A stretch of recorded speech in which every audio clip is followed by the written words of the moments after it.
Vous n'entrerez pas dans le royaume des cieux. Vous avez appris qu'il a été dit à nos ancêtres, tu ne commettras pas de meurtre. Si quelqu'un a commis un meurtre, il répondra devant le tribunal. Eh bien moi, je vous dis, celui qui se met en colère contre son frère sera traduit en justice. Celui qui lui dit « imbécile » passera devant le tribunal et celui qui le traite de fou est bon pour le feu de l'enfer.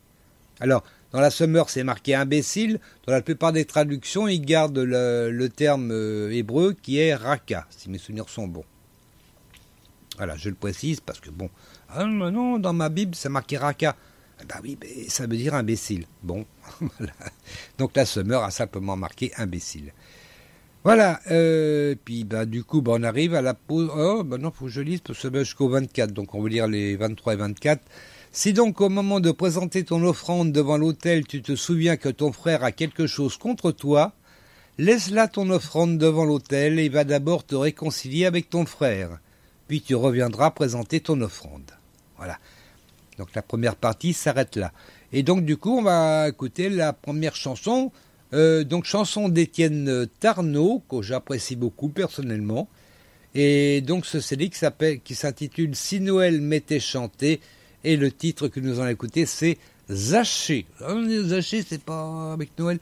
Eh ben oui, il l'a mis dans le CD, là. Je le passe, et puis je l'aime bien en plus, chanson. Bon alors, allez, c'est parti.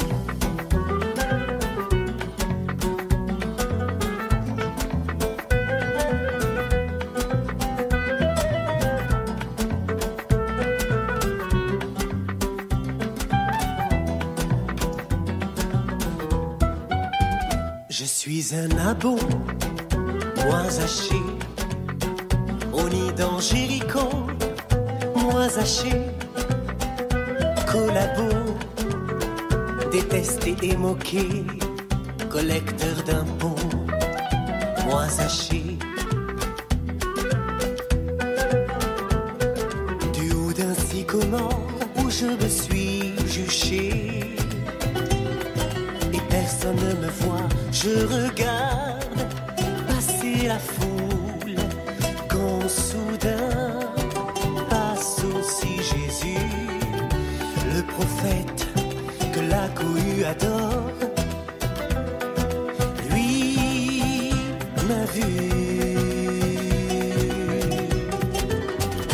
Descends vite, Zaché, je veux aller chez toi, car moi je suis venu sauver ce qui était perdu. Tu sais comment j'étais, le fruit aigre et amer. Pour moi seul comptait l'homme, le pouvoir et la chair. De l'infâme avorton, tu as rompu les liens. Je fais don pour de la moitié de mes biens. Descends vite, Zaché, je veux aller chez toi, car moi je suis venu sauver ce qui était perdu.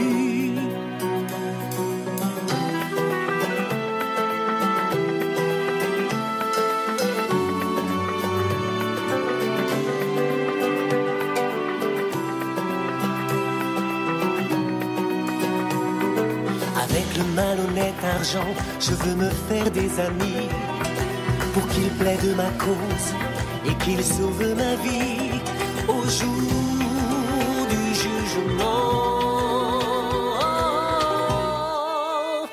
Descends vite, Zaché, je veux aller chez toi, car moi je suis venu sauver ce qui était perdu. Descends vite, Zaché, je veux aller chez toi, car moi je suis venu sauver ce qui était perdu, perdu.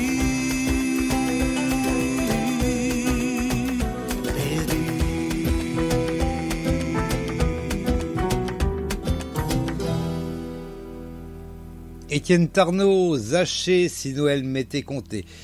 Vous allez me dire, oui, mais Zaché, Noël... En fait, dans le CD d'Étienne Tarnot, si Noël m'était chanté, pardon, il n'y a que 2 chansons vraiment sur Noël directement.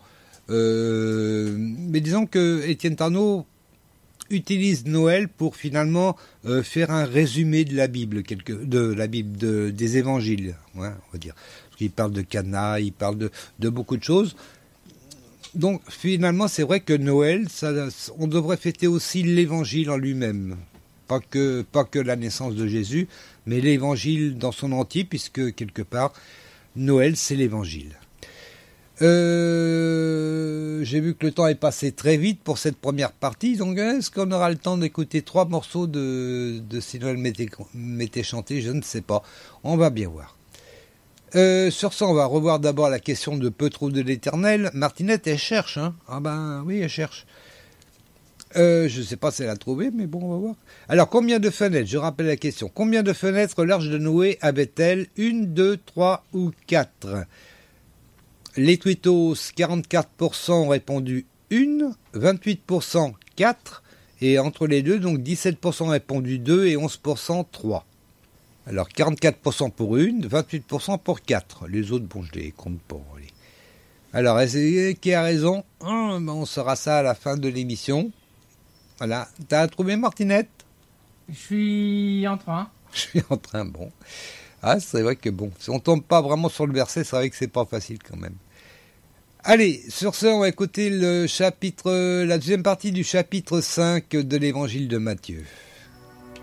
Si quelqu'un porte des accusations contre toi, dépêche-toi de t'entendre avec ton adversaire pendant que tu es encore en chemin avec lui. Sinon, ton adversaire remettra l'affaire entre les mains du juge, qui fera appel aux huissiers de justice, et tu seras mis en prison. Et là, vraiment, je te l'assure, tu n'en sortiras pas avant d'avoir remboursé jusqu'au dernier centime. Vous avez appris qu'il était dit « Tu ne commettras pas d'adultère ». Eh bien moi je vous dis, si quelqu'un jette sur une femme un regard chargé de désir, il a déjà commis l'adultère avec elle dans son cœur. Par conséquent, si ton œil droit te fait tomber dans le péché, arrache-le et jette-le au loin. Car il vaut mieux pour toi perdre un de tes organes que de voir ton corps entier précipité en enfer. Si ta main droite te fait tomber dans le péché, coupe-la et jette-la au loin. Il vaut mieux pour toi perdre un de tes membres que de voir tout ton corps jeté en enfer. Il a aussi été dit, si quelqu'un divorce avec sa femme, il doit le lui signifier par une déclaration écrite. Eh bien moi je vous dis, celui qui divorce avec sa femme, sauf en cas d'immoralité sexuelle, l'expose à devenir adultère. Et celui qui épouse une femme divorcée commet lui-même un adultère. Vous avez encore appris qu'il a été dit à nos ancêtres, tu ne rompras pas ton serment. Ce que tu as promis avec serment devant le Seigneur, tu l'accompliras. Eh bien moi, je vous dis de ne pas faire de serment du tout.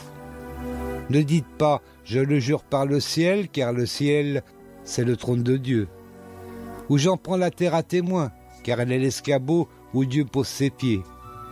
Ou « je le jure par Jérusalem », car elle est la ville de Dieu, le grand roi. Ne dites pas davantage « je le jure sur ma tête », car tu ne peux pas rendre un seul de tes cheveux blanc ou noir. Dites simplement « oui » si c'est oui, « non » si c'est non. Tous les serments qu'on y ajoute viennent du diable. Vous avez appris qu'il a été dit « œil pour œil, dent pour dent ». Eh bien moi je vous dis, ne résistez pas à celui qui vous veut du mal. Au contraire, si quelqu'un te gifle sur la joue droite, tends-lui aussi l'autre. Si quelqu'un veut te faire un procès pour avoir ta chemise, ne l'empêche pas de prendre aussi ton vêtement. Et si quelqu'un te réquisitionne pour porter un fardeau sur 1 kilomètre, porte-le sur 2 kilomètres avec lui. Donne à celui qui te demande. Ne tourne pas le dos à celui qui veut t'emprunter. Vous avez appris qu'il a été dit, tu aimeras ton prochain et tu haïras ton ennemi. Eh bien moi je vous dis, aimez vos ennemis et priez pour ceux qui vous persécutent. Ainsi vous vous comporterez vraiment comme des enfants de votre Père Céleste, car lui, il fait luire son soleil sur les méchants aussi bien que sur les bons, et il accorde sa pluie à ceux qui sont justes comme aux injustes. Si vous aimez seulement ceux qui vous aiment, allez-vous prétendre à une récompense pour cela? Les collecteurs d'impôts eux-mêmes n'en font-ils pas autant? Si vous ne saluez que vos frères, que faites-vous d'extraordinaire? Les païens n'agissent pas de même? Votre Père céleste est parfait. Soyez donc parfait, comme lui. Ah ouais, j'ai dit que la barre était haute à la fin du chapitre, hein. Être parfait comme Dieu est parfait. Il y a du boulot. Hein, moi, je juge ça comme ça. Mais je le dis pour moi aussi, hein, rassurez-vous. Voilà, on va tout de suite aller à la question. Donc, quel œil doit-on arracher, le droit ou le gauche? Bon, c'est des questions bêtes, hein, mais bon, c'est pas l'intelligence de ces questions qui est importante, c'est le fait simplement de permettre de relire ce qu'on a déjà écouté. Voilà, simplement. Alors, quel œil doit-on arracher, le droit ou le gauche? Tic-tac.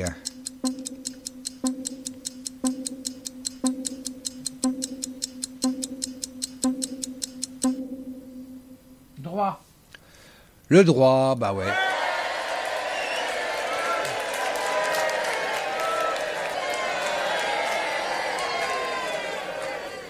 Alors c'est toujours le droit qu'il faut enlever, hein. On verra après, c'est la main droite aussi. L'œil droit, la main droite.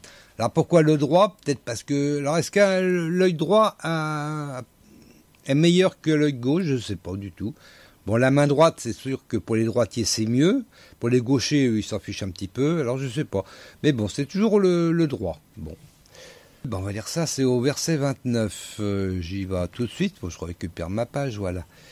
Donc j'en étais au 25. Si quelqu'un porte des accusations contre toi, dépêche-toi de t'entendre avec ton adversaire pendant que tu es encore en chemin avec lui. Sinon ton adversaire remettra l'affaire entre les mains du juge qui fera appel aux huissiers de justice et tu seras mis en prison. Et là vraiment, je te l'assure, tu n'en sortiras pas avant d'avoir remboursé jusqu'au dernier centime. D'euros. Bah oui, bah non. À l'époque non, il n'y avait pas d'euros. Vous avez appris qu'il a été dit, tu ne commettras pas d'adultère. Eh bien moi je vous dis, si quelqu'un jette sur une femme un regard chargé de désir, il a déjà commis l'adultère avec elle dans son cœur. Jésus, enfin moi c'est comme ça que je le vois, il y en a qui me disent non, mais si. Moi je trouve que Jésus met toujours l'accent sur l'esprit avant la chair. Alors, c'est vrai que de l'esprit, on passe à la chair, hein, parce que celui qui désire psychiquement une personne, enfin mentalement une personne, il peut aller jusqu'à la désirer charnellement. Mais Jésus met beaucoup l'accent sur l'esprit. Ça, c'est quelque chose de très important pour Jésus. Et beaucoup, il fait des analogies, un petit peu là, hein, et c'est pas mal d'analogies aussi, des analogies avec la chair, pour faire comprendre ce qui se passe aussi dans l'esprit. Et que ce qui se passe dans l'esprit, c'est aussi grave que finalement ce qu'on peut faire avec la chair. Et puis, on passe à la question suivante. Ah oui, elle est loin quand même. Trouver l'erreur. Bon. Main pour main, œil pour œil ou dent pour dent. Trouver l'erreur. Main pour main, œil pour œil, dent pour dent. Allez, tic-tac.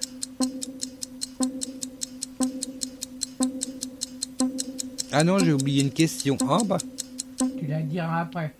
Bon, je la dirai après. Oui, mais bonjour. Oui, je dirai le tout après. Donc, Martinette... main pour main. Main pour main, bah ouais.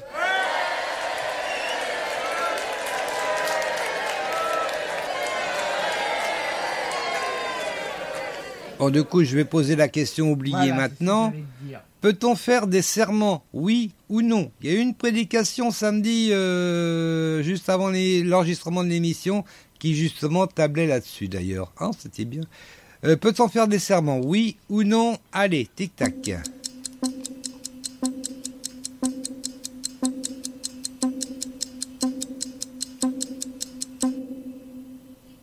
Non. Non, ouf. La première partie de la phrase. Ah là, je commençais à m'inquiéter. Hein. Oui, j'avais lu la première partie de la phrase. Bah oui, il faut bien tout lire, parce que bon. Oui, non, on ne doit pas faire le serment. Moi, je sais que personnellement, je ne promets jamais rien à personne. Ah ben, au moins comme ça, hein. Moi, si je promets, c'est que je suis sûr de tenir. Voilà, à moins d'être vraiment sûr à 100% de Sinon, tenir. je fais Mais pas de sinon,